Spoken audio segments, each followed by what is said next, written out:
So we'll start off by talking about building an emotional vocabulary.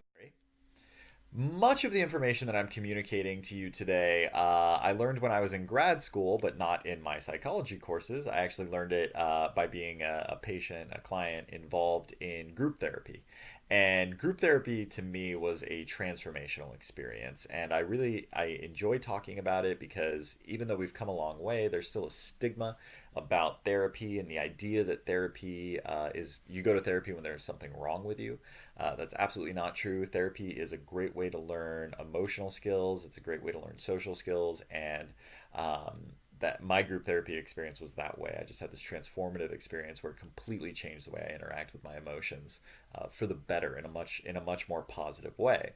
Something that I found really interesting while I was in group therapy is that it was surprising to me the extent to which full grown, mature adults lacked a vocabulary with which to discuss their emotional experiences. So, a really common thing that would happen in group therapy is someone would say, "Oh man, my boss was being such a jerk last week." And the facilitator would say, "Well, how did that make you feel?" And the person would respond, "Ah, he was being a jerk." And the facilitator would say, "Okay, we got that, but that's not a feeling. How did it make you feel that he was being a jerk?" And the person would respond, I feel like he was being a jerk.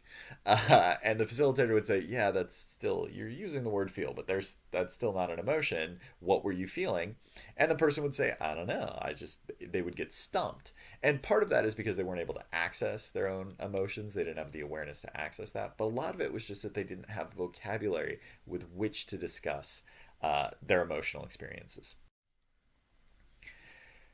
If you consistently use the same 3 to 5 words to describe your mood or your emotions, it's like drawing a painting with only 3 to 5 colors, and you're obviously missing a lot of the vibrancy, a lot of the nuance, a lot of the complexity of reality when you reduce it down to 3 to 5 boxes. So I encourage you to develop an emotional vocabulary. It's like painting with a full palette. It allows you to really experience the full spectrum of emotions. Having a deep emotional vocabulary is beneficial for several reasons. One of them is that it increases self insight. That by becoming more by using a larger vocabulary, we can have a more nuanced view of our emotional experience. That by putting a word to it, we can cognitively process it in a more effective way. So by using this rich vocabulary, we can get insight into our own emotions. The other reason that having a deep, rich emotional vocabulary is really useful is that it helps us explain our emotional state to others. It allows us to communicate more accurately what our emotional experience is. And then lastly, it helps us to understand other people's emotional experiences. So they might use really broad emotional descriptions, right? Like, oh, I was really upset. But because we have a deep emotional vocabulary, we could be like, oh, okay, I get that you were upset. Do you think you were more angry, irritated, frustrated, confused, vengeful, defeated? Like, we can delve into these emotional words to help them kind of sort out and refine their own cognitive response to their feelings. So I wish I could just give you a framework and say these are the emotions that people experience. There's a lot of debate over what are the quote fundamental human emotions. There's a lot of different models out there. Some people say that basically there are two emotions. You can either be happy or sad, and everything is really just a gradation of that.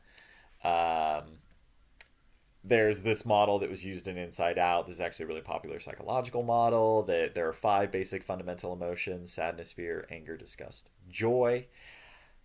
There's there's conflicting empirical evidence about which model is best and what does even a fundamental or universal emotion mean. So you don't have to choose a specific model. Choose a model that works well for you. Think about yourself. What do you think the most basic emotions are?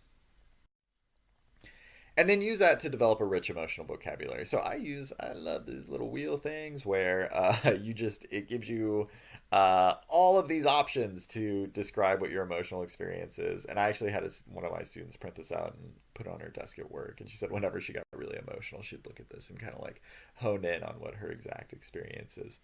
I love using these things to add nuance and complexity to my own emotional descriptions or emotional understanding. So let's go through some examples. So, for example, people tend to use guilty and ashamed interchangeably. They'll use these terms in the same circumstances. These actually mean not very different things, but they mean different things. So when you feel guilty, it's usually because you violated your own sense of right and wrong. You've done something that you believe was immoral. On the other hand, when you feel ashamed, it's usually something public. It's usually you feel that you violated other people's expectations or other people's rules. So we tend to use these words interchangeably, even though they actually have they describe very unique emotional experiences. Likewise, we tend to use jealousy and envy interchangeably, but again, these words have two different meanings. Jealousy is when you are afraid of losing something that you already have. You're afraid of someone taking away something that you already have. So we talk about jealous boyfriends and jealous girlfriends. They're afraid of losing their partner. Envy is when you want something that someone else has. So maybe I'm envious of their quick wit or envious of their nice car, whatever it is. So jealousy is when you're afraid of losing something. Envy is when you want something of someone else's. We use these words interchangeably. They mean two different things. By being aware of those emotional definitions, we can do a better job understanding our own emotional experience. One thing I'd really encourage you to be aware of is not to mistake judgments for emotions. And I know that seems like a hard mistake to make, but we actually do this all the time. The difference between emotions and judgments is that emotions are self-oriented and judgments are other-oriented. Let me give you an example of what I mean by this. I feel deceived. This sounds like a statement about my emotions, right? How do I feel? I feel deceived. This is actually a judgment masquerading as a feeling. What I really say when I say I feel deceived is that you deceived me. If I say I feel ignored, that's actually a judgment, an accusation. You ignore me. I feel unappreciated. You don't appreciate me. So we're using the language, we're phrasing it as if it's an emotional expression, but it's actually a judgment. And we know the difference because emotions are about what's going on inside of you, and judgments are about what other people do.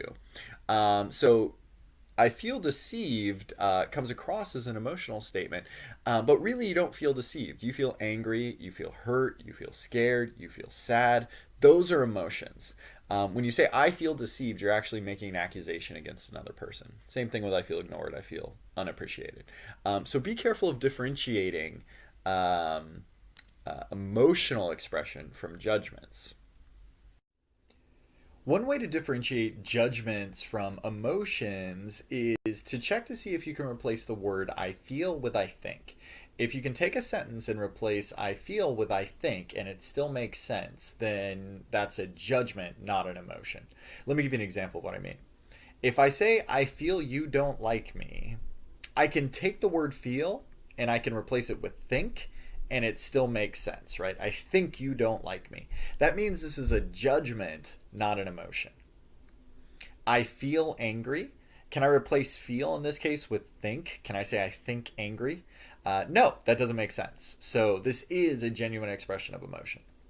I feel you're incompetent. Can we say I think you're incompetent? Yes, we can. So this is a judgment, not an emotion. I feel sad. Can we say I think sad?